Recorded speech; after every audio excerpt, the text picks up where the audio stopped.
y'all, and welcome back to Faith, Family, and Fun Reviews. If you're new here on this channel, I share with you delightful, family-friendly, and faith-based movies and television shows. So we're going to go ahead and get into our special feature today, which is titled The Baxters. And you can actually find this TV series streaming right now on Amazon Prime. But first, let me tell y'all what this series is about. An ensemble family drama based on the best-selling novels from Karen Kingsbury that follows Elizabeth and John Baxter and their adult children as they navigate life's highs and lows, both with and without God. Now, friends, many of you out there know the beloved author Karen Kingsbury, okay, who is known to write such delightful family fiction, women's fiction, Christian romance, and overall just a brilliant storyteller here. And we have had the honor and privilege of seeing many of her works make it to the big screen as well as the small screen. Either way, we are here for Karen Kingsbury. I know I am, okay? And many of you out there, as I was, been waiting for this series to premiere for the longest. It has been in the works and we have been hearing talks about it over the years, and it's so wonderful to see it finally come to the screen for us on Amazon Prime, which many of you I know out there have. So no excuse now, okay? And y'all need to go ahead and check the series out. I believe she has the first three seasons, I'm sorry, up there. So y'all, we could just ride on through binge watching in a sense. And I guess that's I have to say this, y'all, with me just coming off County Rescue, and many of you who been riding with me with that series, and if you haven't, feel free to stroll back to the video history and go through all of that, those reviews and recaps that we went through. It was a ride, y'all, but we had a good time, and it was such, oh my goodness, I'm still in love with County Rescue, okay? So it's hard for me to move on, and I feel some kind of way that I have moved on in a sense by going to Karen Kingsbury series that just premiered this week. And yeah, I was still carrying that emotion coming from County Rescue. I know that's how I get attached, y'all, okay? I do not do well trying to balance multiple kind of things together. You know, yes, County Rescue has ended for now, even though we're hoping for a season 2, but I'm still coming off of that. I'm still like there. So to switch over here to a whole nother genre in a sense, it was still, you know, in the faith base, but it's still, this is totally different. Like, we had action and all that other stuff with County Rescue, and then over here I got to switch over to almost like, I got to be honest, y'all, put me in a mind of like almost like a soap opera. I didn't really know how I was feeling about that. Let me just go through this, all right, with y'all, okay? Try to keep it brief because this is just a review. I don't know if I'm going to do recaps for this series because County Rescue was a lot to do, both reviews and recaps. Y'all know it takes a lot to go throughout that. Those videos was like 30 minutes long or close to 30 minutes long for all the episodes that we did. And Karen Kingsbury has 3 seasons on here already. So I'm like, do I really want to do all those recaps? I don't know. I don't know. Can I? But anyways, yes. So y'all know, let me tell y'all how I felt going through this. Okay, let me start here. I'm just all over the place. Okay, let me start here. All right, I have read the Baxters series. I know that's Karen Kingsbury, probably most popular series ever that anybody, what she's really known for. I have read that in the past. Y'all know those books been out for years, so I really do not remember a lot of stuff. I did sort of kind of remember like the main characters, and of course you just gonna remember the name Baxter. Okay, I remember y'all last name. Okay, y'all can't say beloved slipping on that. I remember y'all last names, all right, but them first names, yes, I was slipping. All right, I remember everybody. I did remember the mom and dad. I did remember John and Elizabeth, but them kids, y'all got too many kids and great kids, okay? So I did not remember everybody, but I do like, even if you are, and I knew, I was questioning myself, do I really want to go back and start reading the books? Because I knew the series was coming, and I was like, no, I don't really want to do that, and I don't really have the time for that.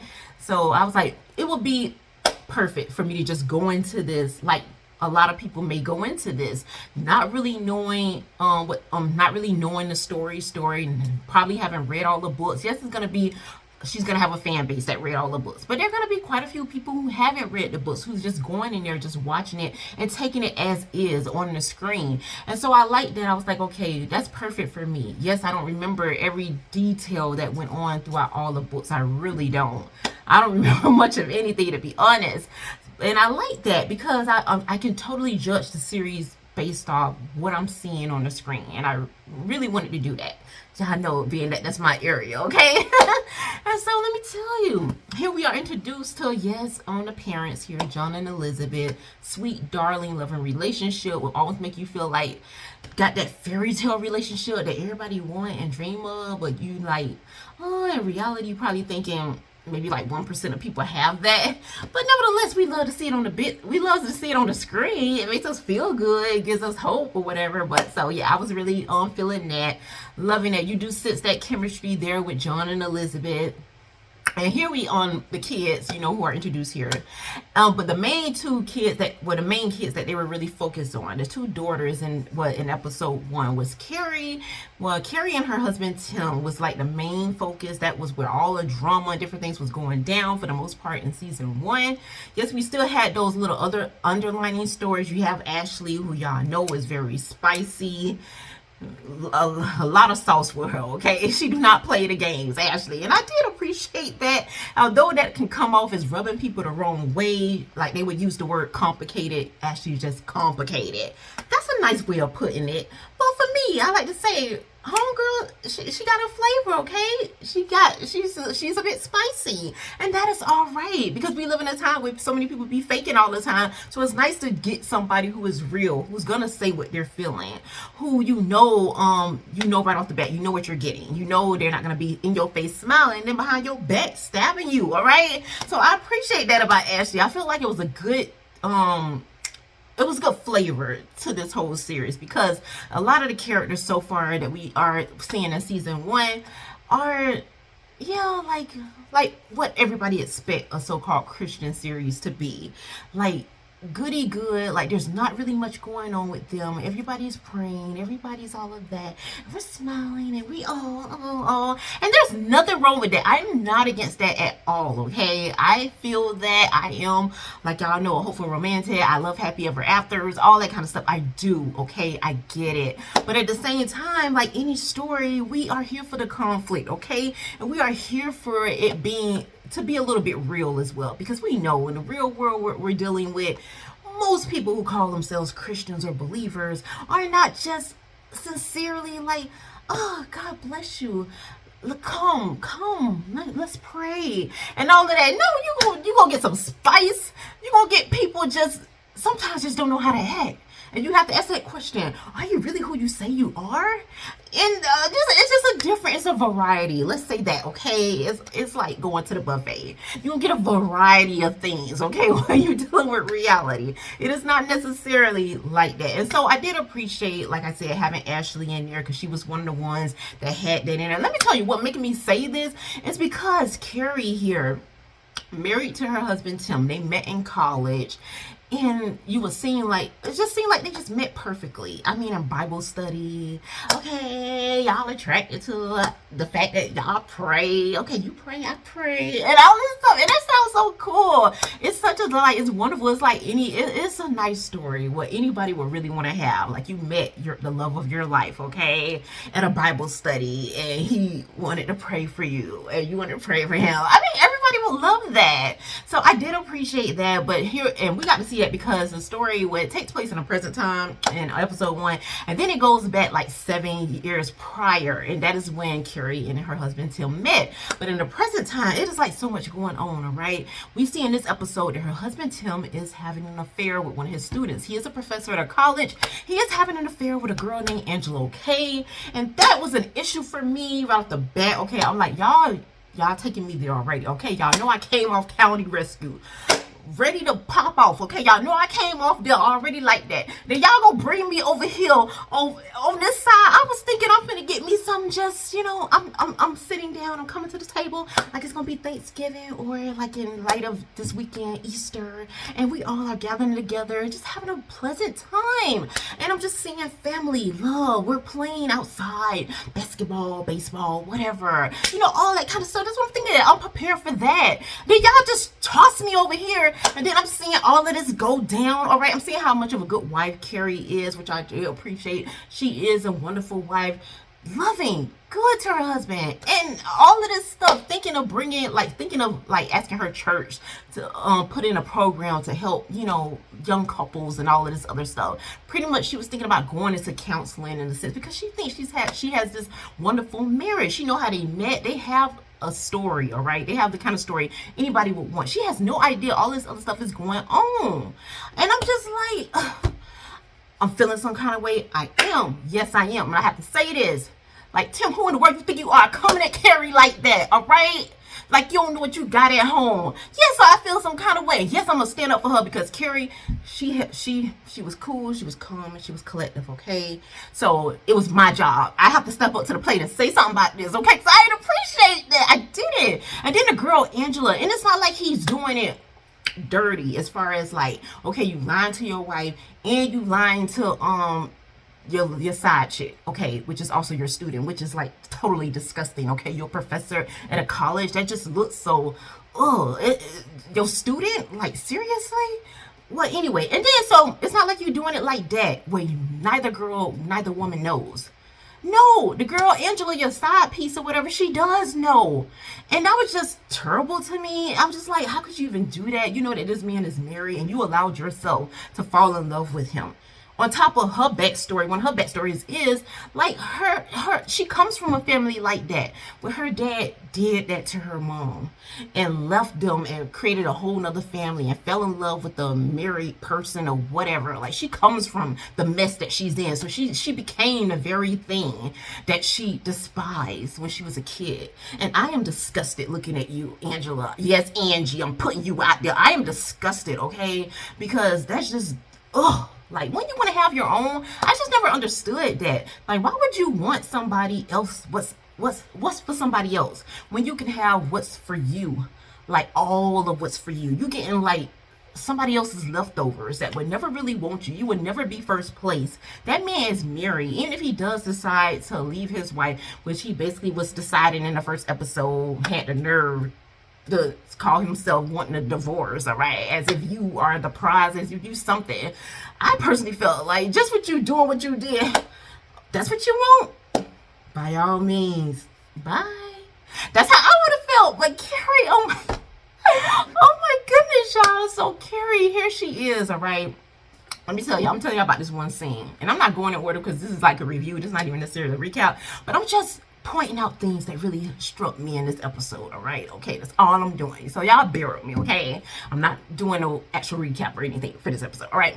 So anyways, let me just tell y'all this. Yeah, I'm talking, okay? Because, yeah, that's how we can do. We talk on this channel about these people because they fictional, so we can't be all in their business, and we can say how we feel, and we can call them out, and we could be like, oh, you stink, and you disgusting, and everything else. We could do this because they fictional. I'm not talking about nobody real. So that's the fun part. So anyways, back to the story. Let me tell y'all, okay? So anyways, Carrie get this phone call from somebody, some strange person. Y'all know, like on a movie, like you getting a call, like say from like almost not like a scary person, like who is this? This sound like a stalker or whatever. You watching me or something? You watching me? What you doing? Like, make you want to go lock all the doors and close the blinds and all this stuff. So that's how she feeling when she get this phone call, and she. And Carrie, oh my goodness, she's smart though. She's smart though. So she don't know who this is on this call, this strange person who probably just watching you, kind of creepy or whatever. So of course you naturally make sure your doors lock or whatever and all this stuff. And she says, she calls out like honey or something, like her husband upstairs or something. He like, that was smart, Carrie, to try to make like you ain't home by yourself. But he was a step ahead of you, okay? Because he told her, y'all, your husband is not there. Basically, I know where your husband is, and told her the address and everything. And she's like, who is this? But she remember the address though. She remember the address. She was trying to act like, oh, like, what is going on? Like, just acting brand new. Carrie, don't be acting brand new. You be knowing, y'all feeling y'all spirit that something ain't right. Something ain't right in y'all relationship. Stop acting crazy. Stop acting brand new. So Carrie, that's what you was doing, okay? We gotta agree. We gotta say that right here. That's what you was doing, all right? And so she called around, calling the hotels and all this stuff with her, trying to find her husband, see if he had some conference or something. But you find out that he ain't there. So anyways, then you go to the address that you got that strange phone call from. And so she sees you pull up, y'all, right behind the car, which she know belong to her husband, because she see that on license plate, all right? And so so she sees him. So I'm like, what's she gonna do? Okay, because y'all know this is still a Christian, a believer, a faith-based show. So I'm like, what you gonna do? Because we know you ain't about to knock out windows and all this other kind of stuff. We know you ain't ratchet. Ain't no ratchetness here, okay? It can't be no ratchetness in the believing world, all right? So I ain't even expecting that. So I'm like, what you gonna do? What you gonna do? Just go over there and cry in front of him? That's what I'm thinking, okay? And please don't do that. Don't embarrass yourself like that, girl. Don't do that. So that's what I'm thinking to myself. So anyway, she go up to the car. She go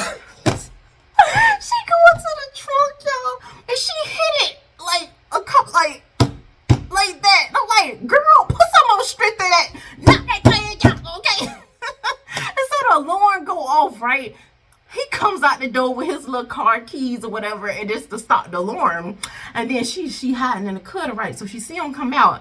And then she comes out of the shadows, and I was like, okay, you doing it smart. I would have never thought that, okay? I would have never thought that. If I'm down, I'm banging on top of it, all that kind of stuff. I didn't know you was just doing that to set off the alarm to get him to come out the door, and then she come out the shadows, right? I was like, that was so cool. It was a classy ratchet, y'all. Okay, I didn't even know what to say. I think it's a classy ratchet. Anyway, so that's what happened in that little scene. Oh my goodness. But y'all, but this was the part that it was just sad. It was heartbreaking. But at the same time, I get it, because this is a believer show, and so you're gonna have that faith-based stuff, and God hate divorce, all this other kind of stuff, like people say stick it out no matter what, all that, and so Carrie, when he mentioned to her and he confront her and all that, and they had their little confrontation and all this other stuff, he basically say, like, he don't want to live no lie no more, but you should have been thought of that before you actually cheated on her lady. I mean, if you knew you were going to do that, should have just said, I don't want to live no lie before you went and cheated. That would have made more sense too, okay? That would have made more sense, all right? And so he basically tell her he wanted a divorce and all that. And so as he just walking off out of the house, and you just see her just heartbroken. I understand being heartbroken, but she was all over the place, y'all, and just begging, to the point of begging. It was like, I'm not giving you no divorce. I'm not giving you no divorce. Just ugly crying and all that stuff. And I'm just like, Carrie, he don't want you. He don't want you. All right? He don't want you. And yeah, that's what I was thinking, y'all. Okay. And so that was pretty much how the first episode went. So it was a lot of drama in that particular, just that arena with Carrie and Tim. And I was just, like I said, I was disgusted by Tim. I really was. And Carrie, yeah, her little actions, just all of that begging and all of that, I was just like, girl, just let it go, let it go. Somebody don't want you, they don't want you. But at the same time, I did understand her still being a believer, still trying to have that forgiving heart, still trying to fight for your marriage. And I don't even necessarily think she was fighting for him in a sense. Like fighting in a sense. So like I say fighting for the marriage, but I don't think she was necessarily fighting for the marriage in itself, but just fighting to obey God. And that's what really hit me the strongest. It wasn't necessarily about him, at least in this first episode. It wasn't even necessarily about her, because when somebody do something like that, so disgusting and just so kind of spit in your face in a sense, it's no longer about that, because you know within yourself that they don't want it, they don't want to be there, and they showed you what they think of you and how they feel about you with doing that so terribly behind your back. You know what I'm saying? I just think it was more about fighting yourself because you want to obey God, like fighting even to your own hurt, because you were willing to do whatever it took to obey God, even if it meant suffering with this person who you know in this moment doesn't love you and maybe never have. So yeah, I did. So what I took away from this episode was, how far are you willing to fight for God? How far are you willing to fight to obey him? Because it is a fight. It ain't always easy to obey God. And so that's what I really walked away from this episode. And I appreciated that. It was entertaining. It did surprise me, just like I said. I said Carrie was, in a way that she responded in different ways. And the family aspect here was beautiful. That's what you pretty much get through a lot of Karen Kingsbury books, that beauty of family and the joy of just being with one another, communing with one another, and fellowshipping, and yes, prayer. And I love how they started the episode. They always have a scripture at the beginning of the episode, which was amazing. All of it was just wonderful. It was beautiful. It was one scene towards the beginning. Like that's when we first get introduced to Angie here with Tim, their relationship, and they do a little bit of a hanky-panky, and I felt like that was a little bit too much for it to be what it's supposed to be. Yes, it wasn't like worldly things where you just everything's going off and you just all over the place, but it was a little too much, and I appreciate that because I wasn't sure if I was going to get more of this throughout the entire season. And I was like, that would have really been a turn off to me, and so I was happy that it was really just that, and then it was done, and we didn't see no more. We didn't revisit that. Now please don't let us revisit it, alright? Y'all out there who listen, okay? We have something to do with the show. But yes, that concludes my review for this. Y'all let me know in the comments if y'all are even watching this, you're considering watching this.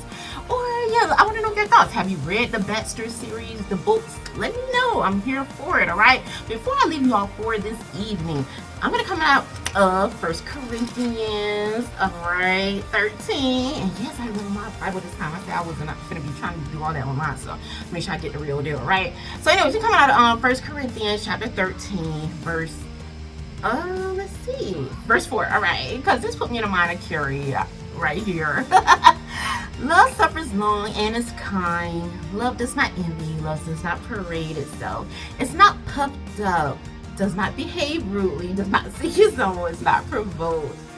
Oh, it thinks no evil, does not rejoice in iniquity, but rejoices in the truth. Bears all things, believes all things, hopes all things, endures all things. And that's all I have for you for this video. Y'all, please remember to let me know y'all thoughts, because y'all know I'm here for it. I love to hear it, alright? So until next time, may the Lord bless and keep you both now and forevermore.